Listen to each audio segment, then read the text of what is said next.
Bonsoir, bonsoir, c'est Congo News 24. Bande Konanga, comme toujours avant de commencer notre émission, nous disons merci à Dieu, nous disons merci à nos chers abonnés et téléspectateurs qui nous suivent partout dans le monde et en RDC. Bande Konanga, soyez les bienvenus. À la une. Premier point chez téléspectateurs, renfort Bandeko na esta EDC poto lunga munguna yemoko Celestin Bala en personne toko yoka message na ye Bandeko renfort ko sakana tembala oyo ti toko komana bango tina suka tozala connecté toko développer ensemble. Deuxième point chez téléspectateurs, oh balobaka e yindi message à chef de l'État. Chef de l'État à lobby Bandeko message yako sakana te tozala connecté toyoka yemoko le chef de l'État message au RPC ba congolais pour la situation à l'est tozala connecté pour awa déjà eza ya koyinda. Alors bandeko nanga premier point na biso bandeko on va parler ya oyo et salami na est ndenge nini chef d'état-major asangisi ba groupe o nyonso ya biso ba bataillon ba kiti bango nyonso na Nord Kivu. Bandeko c'est le plaisir toza attaqué. Bandeko ba Congolo boyebi te mboka eza menacé. Bandeko par les M23 et la ADF et M23 a soutenu par ba voisin. Alors le comitant yo ba Congolais toza la bompona makambu o to le kam. Alors tokene directement na point. Bandeko le chef d'état-major a sololi na bango ayebisi bango posa ya ba congolais nyonso na ba commando nyonso a renfort parce qu'il fallait ba renforcer sécurité na l'est pour être makambo wana bandeko et salama le soute. Alors renfort pour le moment bandeko et ça na est parce que nombre so ezebele bandeko toko gagner bango bandeko et de cette zana armée. Et l'eau nini ebebisaka armée na biso zande auto benga que makambo ya le passé ya infiltration et tout ça mais na ndenge makambo ezokende bandeko ezo mwana clairement ete makambo ezokende na direction kitoko pe toko mona ete makambo nyonso ekozala kitoko. Alors yango toyesa ba congolais biso nyonso tozala sima FARDC. Chef d'état-major a fait un message moko très important. Alors, bandeko nanga renfort est vraiment très important. Tokende directement na ndenge nini renfort ango eza arrivé. Alors, bandeko nangai renfort est commis na est.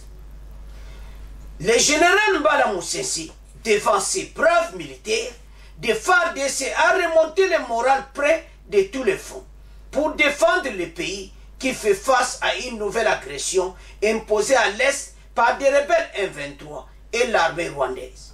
Armée 23, et ça n'est pas clair, armée rwandaise va s'y bango. Pour le moment, le calme est revenu. Bango, bakat ici.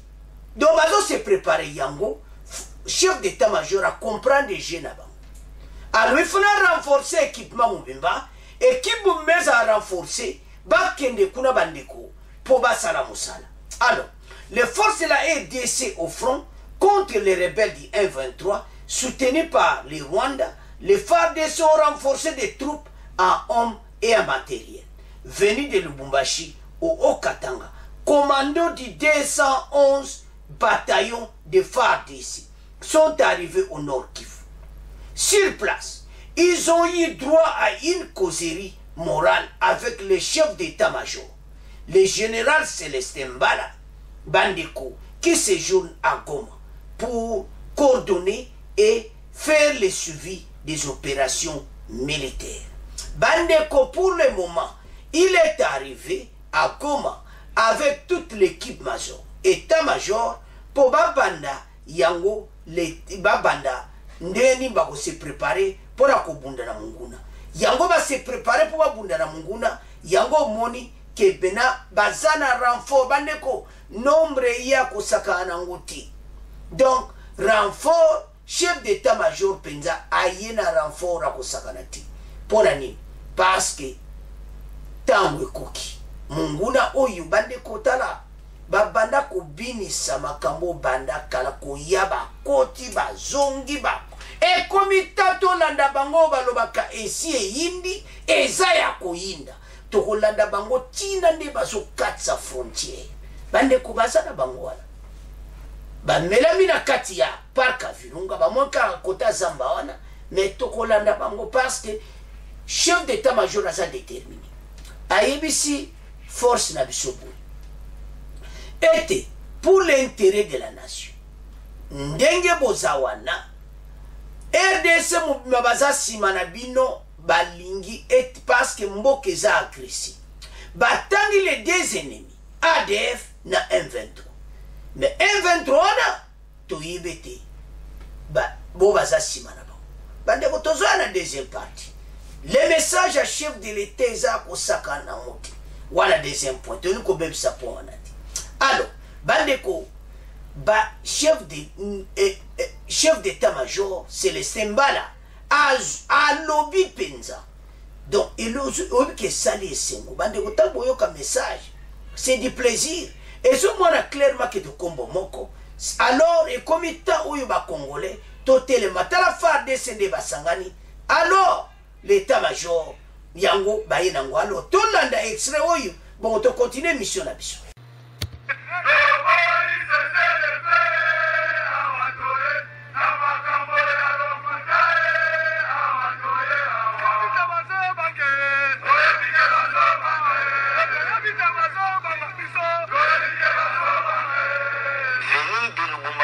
En renfort, le 211e bataillon commando a réussi ce dimanche le 29 mai 2022 la visite du chef d'état-major général des forces armées de la République démocratique du Congo à Goma.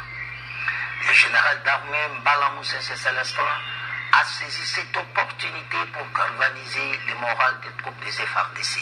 Il a appelé chaque militaire à se sacrifier pour défendre l'intégrité de la République et protéger la population, et c'est bien. École Mobimba, il y a la République démocratique du Congo, et tiens miso et pas inabino. Et tiens miso et pas inabino, bonate, bobate la mboka, mongona, azali, kotante, kobotola, moi eten. Oyebi mission na biso, ezali mission ya kobatela ndelo ya République démocratique du Congo po ete mongona akota te azwa ata eteni moke te. Mission ya mibale ya makasi ezali ya kobatela mpe population na biso na biloko na bango mpe kosalisa gouvernement na biso mpona développement. Abengi bino boboya kosalisa mosala ya baoyo babandaki awa pote population na biso ya Nord Kivu na ya Ituri eza kobundisama na M23 na ADF banguna ya mboka na biso.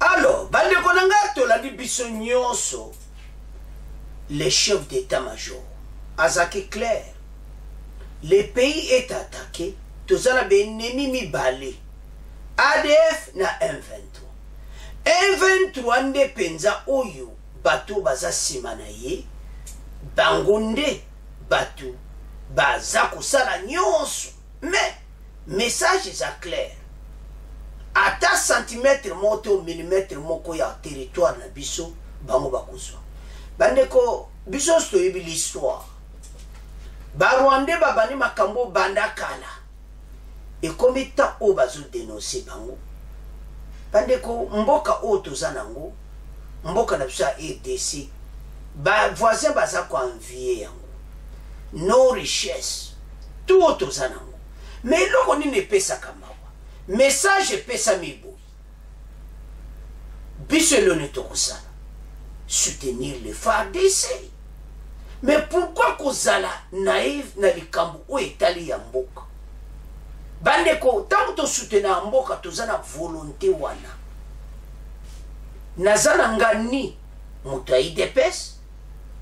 Nazana ngai ni oyo parti politique obo. Non. Tozo bunda biso nyonso pour notre pays. Message ezoyo kana bientôt lobaka vérité, message le kakitoko. Mais toujours féliciter chef d'état-major. Pona oya sali. Koya yemoko en personne na ba commando. Na Nord Kivu. Ko pesa message wana clair parce que message wana est directement et pas ba voisin. Ba commando na biso bande ko ba uti Lubumbashi. Ba ye uniquement pona makambo o. Ete bateau eza fin. Tozo sila na bango. Parce que bandeko eza lokola monguna à côté de biso. Oye message à Rwanda bazoloba que voilà M23 ce sont des Congolais et tout ça. Oui, quelques Congolais peuvent bazanakati. Mais tokondi mate bango nyonso, on a la preuve. Eza soni mawa pepasi. Alors, tokoyok général Ekenge bandeko akopesa message. Message moko clair pona makambo oyo. Parce que toyoka ya général d'armée Mbala amemi renfort pour mboka eza attaqué. Général Ekenge pe ayena message ndenge nini bakangaki les deux Rwandais. Bandeko ba voisin bako wangana te. Bakoki jamais ko wangana même ato bazolo parce que la preuve est là. Bakangi bango les deux Rwandais na ba carte d'identité. Mais boyoka oyo Rwanda bazolo ba. Ke ba militaire wana ba yebi bango ke baza ba militaire rwandais. Mais balobi ke bazalaki na patrouille na frontière yangwana nde bakangaki bango. Mais bango bazalaki na M23 te. Ce n'est pas possible. Ozalaki na frontière mais ta la distance à frontière na place population bakapase population mutakangaki bango. Ozamona mais bakangi bango na ba arme. Mais population mutamonaki yango to senga na population nyonso ya Nord Kivu. Na Ituri, l'état est mauvais. Et comme il t'a obiso nyonso za la sima ya FARDC. To mene lit oyo munguna akende. Ba message à l'okute le kimingi o ezo leka mais comme il t'a auto kotike la bango tante. Ata centimètre mo ote bakozwa. Bande konangai les problèmes otozanango bayebi oyo bazosala. Pourquoi tozolo babongo? Rwanda na tomoni pena ke bango pena babanda makambo okala. Pourquoi? En 2014, agreement basalaki oyo kaka bayokani na gouvernement oyo ya ex-président de la République oya oyo sali 20 ans au pouvoir bayokana ke bakota na ba grade na bango bayambaki bango na army. Mais et vous méritez tant vous faites tout le monde est belé basalni ba déserté mais banani ba colonel ba mususu pe ba koza na bango ti lelo ba yena même système. Première revendication à rebelle M23, ba rebelle M23, revendication à bango à liposo. 1.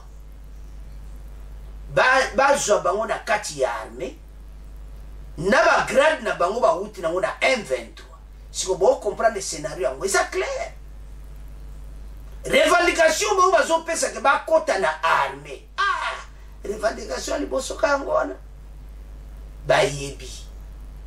Que le leçon ba colonel la bango ba tondi na kati ya armée, ba ko affaiblir armée na bino comme ce qui s'était passé. Et maintenant Fatia timbeli bango. chef d'état-major Célestin Bala timbeli bango na ndenga muketi ba comprendre que batoyo bazana ba gérer les messages oyo apesi à tous les Congolais. Il faut protéger les pays, l'ennemi tente de récupérer. To protéger pays oyo. Place ennemi alingaki aya. Message ya chef d'état-major ezaki clair. Si ko Congolais nyonso place osali. Et là on biso population de Rosal. Eza ko pete la FARDC maboko ko soutenir bango. Financièrement, ndeto somo ba député ya Nord Kivu bazo sala ba cotisation, bazo luka ba kokisa mbonga pepe ba 100 000 ba pesa. Tomo l'église protestante bandiko. Félicitations église protestante, bazo sala pe cotisation pour les militaires au front. En tout cas, merci pour l'église de Christ au Congo. Au lieu de ton barakaka, mais bamusu ba sala ba acte.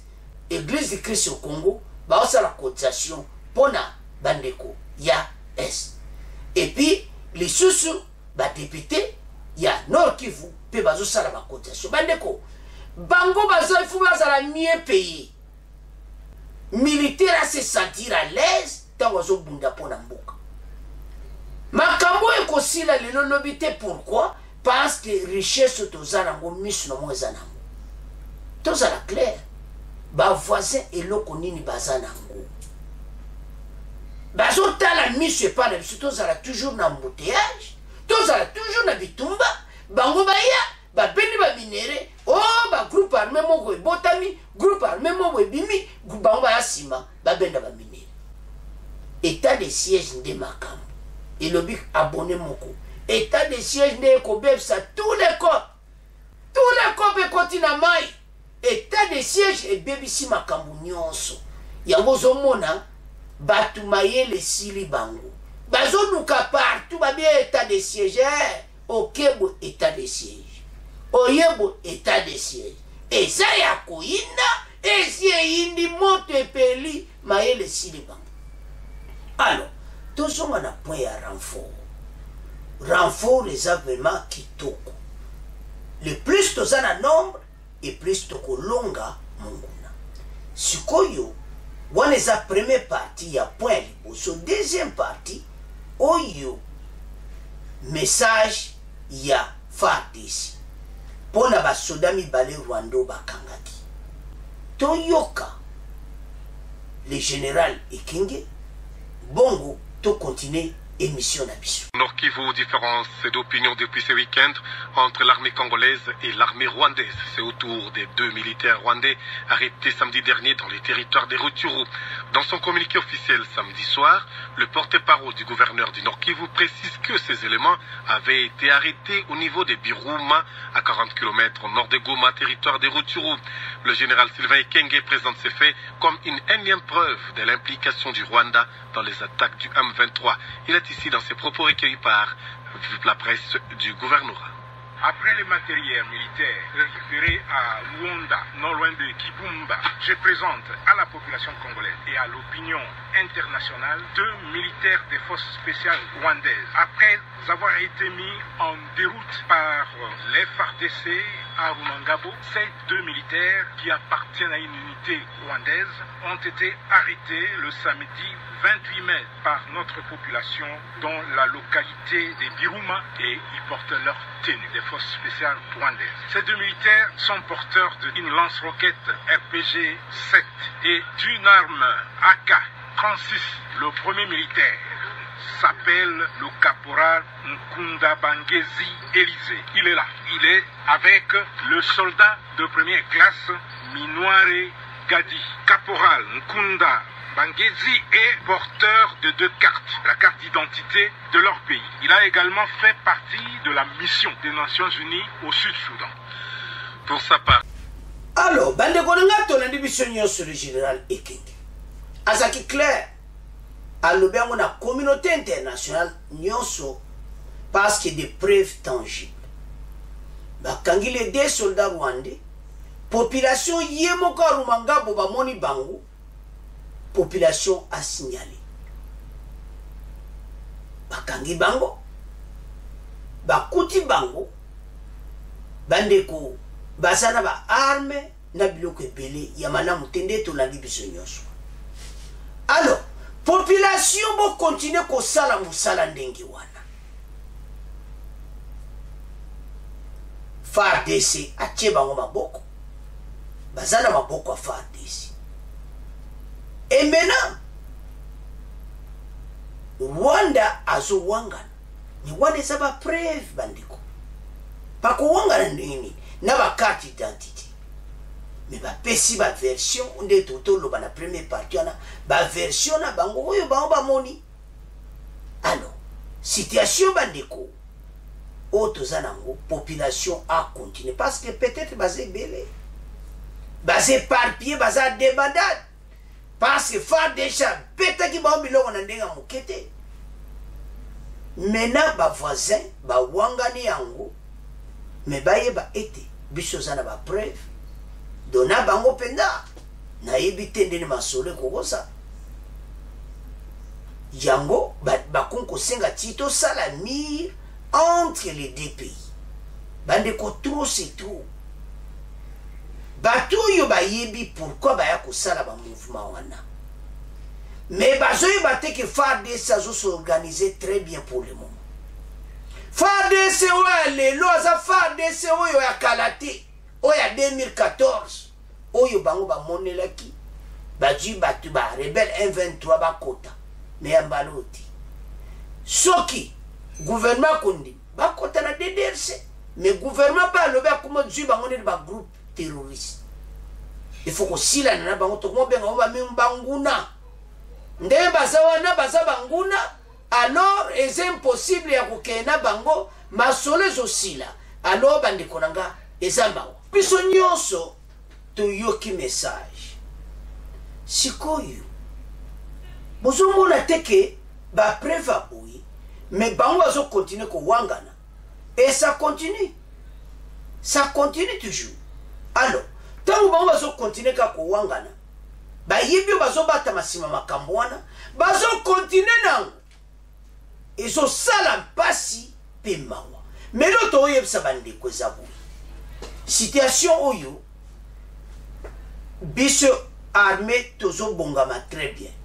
Félicitations na chef d'état-major organisation zo bongama très bien. FARDC zo s'organiser bakozala bande kwa Kivu bande ko nyonso ya Ituri ya Nord Kivu. FARDC botia confiance na FARDC ndenge bazawana esili ataba wangani communauté internationale bayoki ke bokanga ki ba. En tout cas félicitations to la division nyonso population bo continuer ko sala patrouille na bino bo moni bango bo signaler FARDC baza ko palangana en débandade pour le moment et loko tikalika que to sila na bango tina frontière. Comment bisombo ka monene bo pays amoki o eza pas même ville à Goma na éviter sur la le mabé mais ba sakana kana biso. Mais je crois bien message est comme nango clair et comme que bango baza sima ya M23 alors le ko baza sima 23 ya M23 et comme temps to sila na bango. Alors bande ko ngai message et moi ni polele bango bazala ki sima na bango ata ba wangani ba preuve yo général Kengalobi biso zana ba preuve ba carte d'identité za wana makambo nyonso ezomwana clair.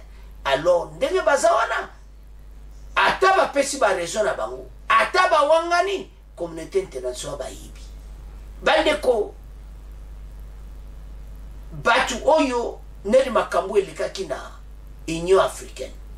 Ministre affaires étrangères alobaki na présence ya ministre affaires étrangères ya Rwanda alobi pena pona agression.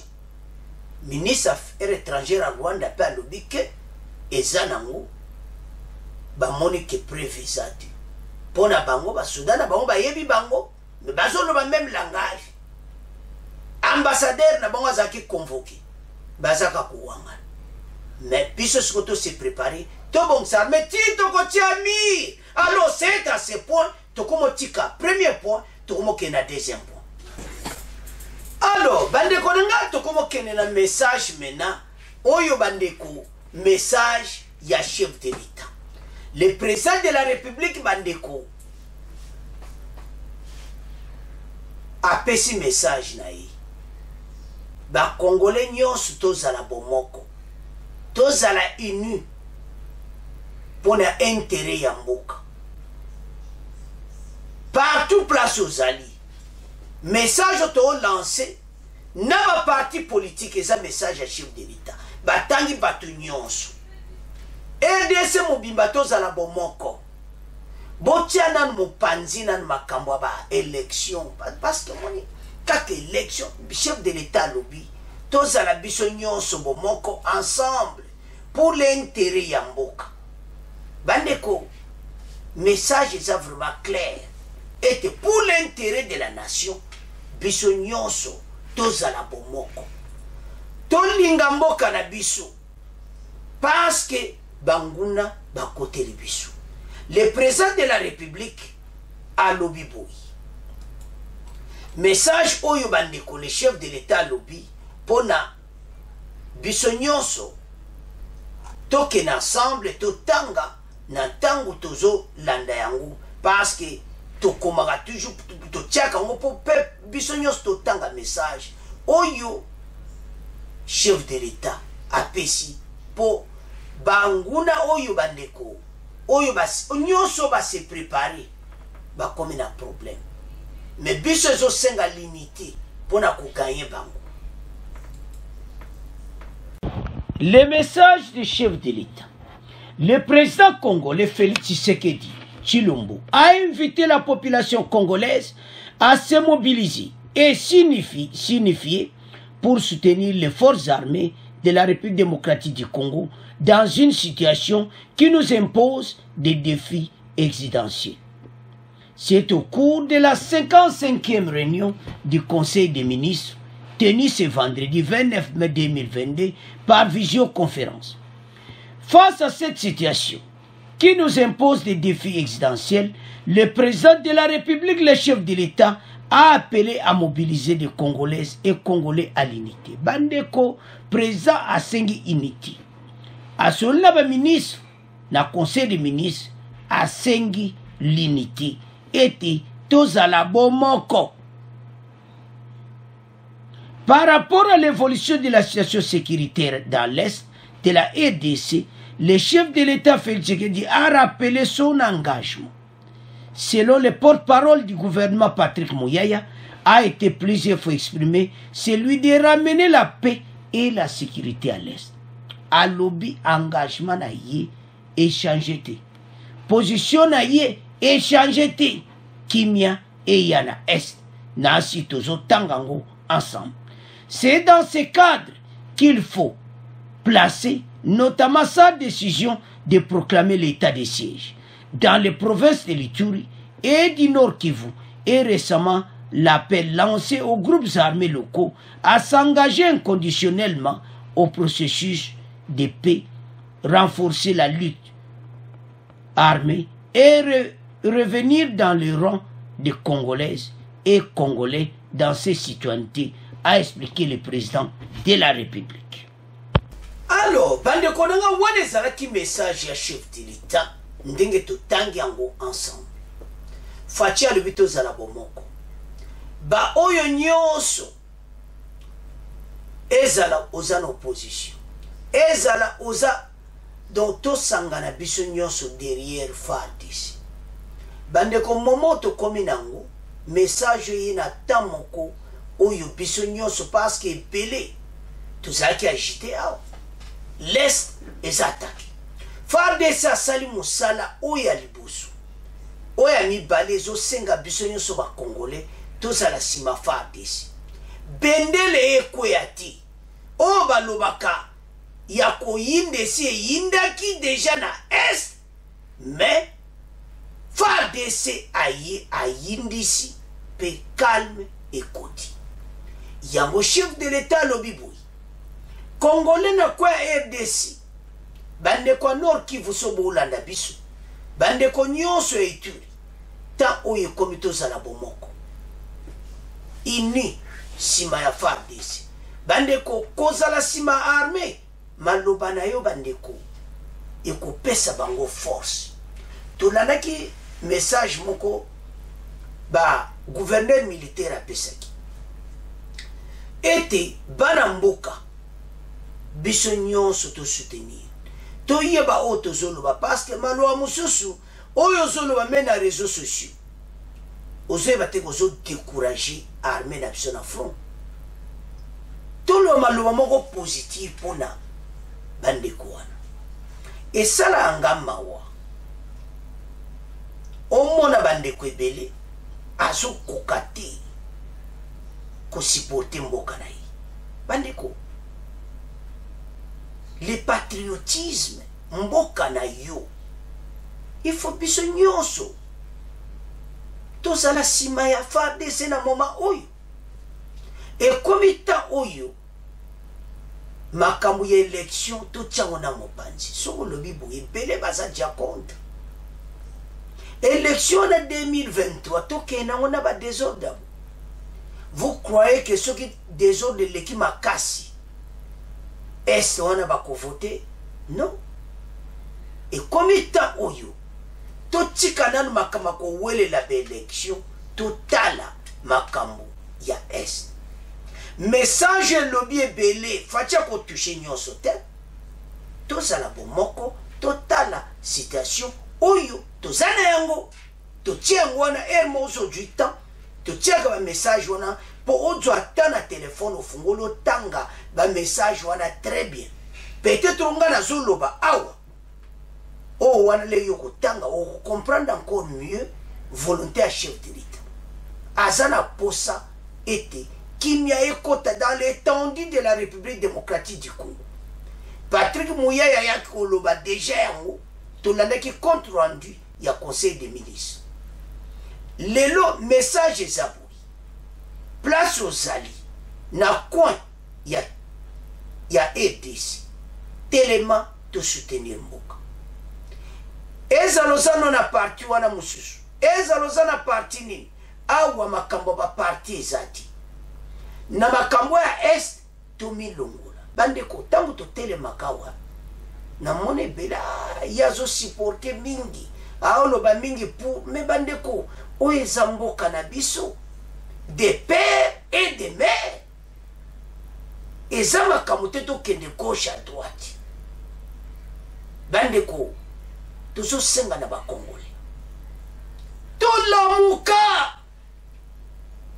ete biso nyonso ndenge message à chef de l'État abesi kaka na point oyo tozokensigo na message ya FARDC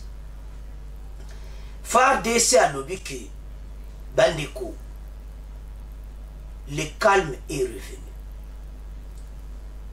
balabala wana autoroute Rutshuru Goma efungwami FARDC basali grand boulot mais bazoyebisa population soko moni monguna yebisa biso baza kopalangana pour le moment parce que ezalaki déjà ya koyinda o balobaka eza ya koyinda esi eyindi donc moto ezalaki ya kosakana mte bazwaki biloko na bango alors bapanzanaki bango nyonso basalini babendani mais avant de continuer toyoka FARDC bongo to continuer mission na biso.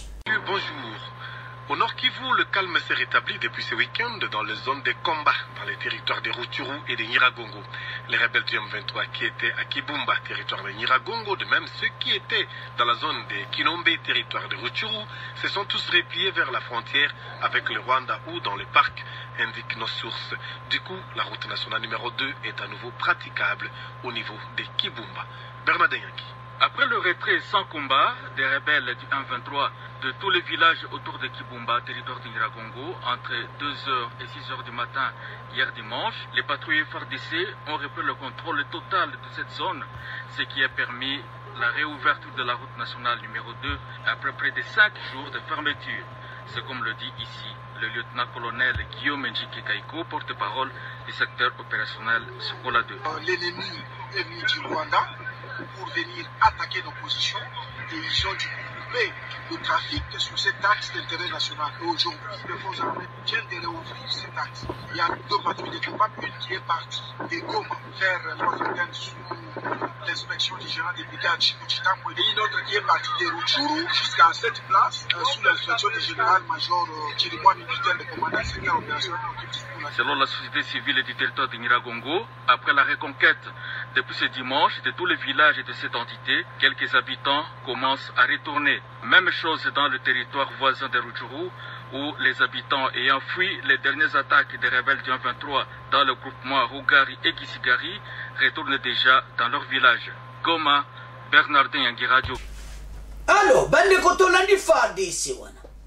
Travail de GC Salamaki. Donc, sala kitoko. Koto wana yo se fungami. Mais population azala toujours vigilant. Kotika munguna te. Oyo kaka. Parce que bandeko. Basakana ki mingi. Ndenge bazawana. Basi ba comprend surtout na renfort oyeye. Bazana problème sérieux. Renfort eza ya kosakana ngote. Yango te osenga ba congolais. Tolandi biso nyonso message wana. Bitumba oyo tokoka yango. État de siège. Tosi tolobaki yango plusieurs fois. Botala bato nyonso bazaki contre état de siège. Botala bango bien. Bozo boya yango pourquoi? État de siège. Ezo sala musala pona mboka. Mais pourquoi? Bozo l'état de siège. Mais, na mone bele me ba député à Nord Kivu, en tout cas ba changer cœur kitoko. Ba sepeli trop kutu ba pesi ba message moko bien pour na FARDC. Eze sengo. Tango tozo yoka ba message oyo eza pona mboka na biso ke libusu. FARDC azana besoin soutien total. Ya biso nyonso bende le koyate. Boyoki de bomba indisi. Donc ezanga ko inda ba voisin ba kokite. Alors inda kaka ndenge ba bonne na biso basi ba kotina masolo ya. Parce que ceux qui te insa kite, mais calme on to yoki ngeza late, mais le calme est revenu. Mais toko tika bango te, toko landa bango tina frontière. Alors maintenant parti à Souka Fatia Lobiboui. Message oyo pour na ba groupes armés. Alobi ya tiki amote ba groupes armés nyonso onga ibo. Onga kode onga boy botika ba arme. Et comme état oyo deuxième masula na Nairobi parce que M23 a écarté ba considérer na gouvernement na biso comme ba terroriste. Ba komo tia bango ramo na ba ADF. Tala ndenge basali peuple. Peuple a kimi ba village. Na Réunion na Tchanju. Peuple a zaki en fout. Maintenant le calme est revenu. FARDC a récupéré ba colline nyonso. Ba yaya ba répliquer wapi. Sopo kila park na virunga. Lem sope bazate. Ba si ba katsa kingambo. Osamona? Donc e pa ba utaki. Ata lelo ba wangani. Toyebi pa ba utaki. Même ata ba pesi ba expression soki ndeni tolandi FARDC wana nzele komi nango propre Rutshuru Goma bafungoli yango makamu nyonso komi propre mais no toloba wezani fachi ayebisi ba groupe armé na message kana ye wana na Suka alobi clairement na ba force armée fachi alobi boy c'est dans ce cadre que décision na ye a proclamé te fort ba groupe national locaux aux groupes armés locaux à s'engager inconditionnellement au processus de paix, renoncer à la lutte armée et revenir dans les rangs des Congolaises et Congolais. Message Fatia Pessi. Le groupe armé Nyonso, Botika Minduki Boya et comme étant Masolo et Kende est avancé. Par ce souci à Fatia Zaki, Koute Kuna Nyonso et Komanakimia. Bandeko. Tolobaka likambo chaque fois. Soko zaki na place ya son excellence le président de la République. Akuti oyo kakasuka na potopoto ya ba groupe armé. Akuti ba mélange ya ndenge na ndenge. Mais faci azwi décision yango ete bamakambo esila ake nango na kimia ayebisi bango batika baarme eza lokola mwana asalaki mobulu azonga na maboko ya baboti me bakokota na DDRC epa wabi tokoyeba bandeko soki bazoloba bango eza na ntina bandeko bagroupe arme so baloboke na DDRC eza na ntina pourquoi parce que bayeba nani oyo aza congolais nani oyo aza congolais te to vivre lisu makambo wana te na DDRC bakoyeba mbamoko mwana mboka bosoli na papa te tosiri tokendaki na zamba pona boy moto ya moto azali na réseau na ye faci alobi tolanda esu wana te tozonga ensemble bana mboka po kimi ekota sikoyo na kote kuna bamoni penaki faci ake na nzela kimia bango mitema ezobeta tu babia kimi elingi ekota na est bakombe na biso elingi esila bakombe na bino ekosila kimi ezokota mitema na bazoningana nde bazobouge kote nyonso baza mbalo bolingi kimi ekota te bandoki ya Congo wana bafandi ensemble bazomona ke masolo ya est ezokenda kosila mitema eza bien te bandeko eza mawa soki nazotala bacomportement po don nde tolobaki bomoko bango kuna kutu baza te bandoki ya Congo bake bafandeli bazosala pene oyo bagrand incantation me oyo nyonso bozosala wana kimia ekokota chef de l'état ayebisi bagroupe armé batika baarme kimia ekokota bino baoyo bozolinga kimia ekota te mpo boprofite bandeko tozala quand même honnête bavoisin baprofite na barichesse na biso ya kosakana te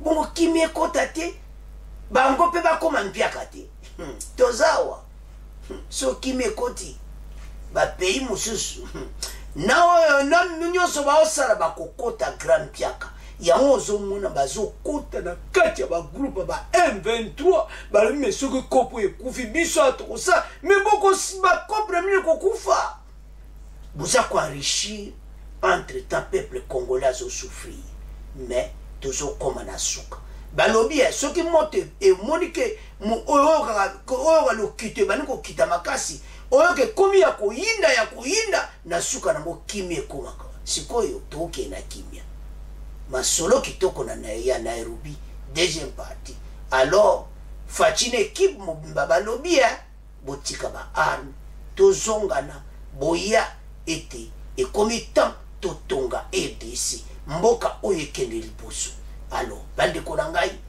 eza esengo komona ke lelo tozosola na bino ebele bakalifiaki ya Congo News 24 azo ngai yoyo de père et de mère po to avance mboka oyo tokotikela bango tante ndenge FARDC alba kotika ba centimetre ti biso pe totika bandoki ya Congo tante bango bakena gauche biso pe tolikateli bango na droite masolo ekende propre po mboka oyo kimia ekota bandeko tolingana oyo nyonso bapoliticien MV bazowela kaka élection mais ntango ekoki ekomi ta oyo nyonso bacongolais ensemble po to avance mboka wana ezalaki message de clôture ya chef de l'état alors bandeko nanga c'est à ce point tokoma clôturer mission na biso merci na bacommentaire merci na monaki bacommentaire nyonso bokomaki bandeko basepeli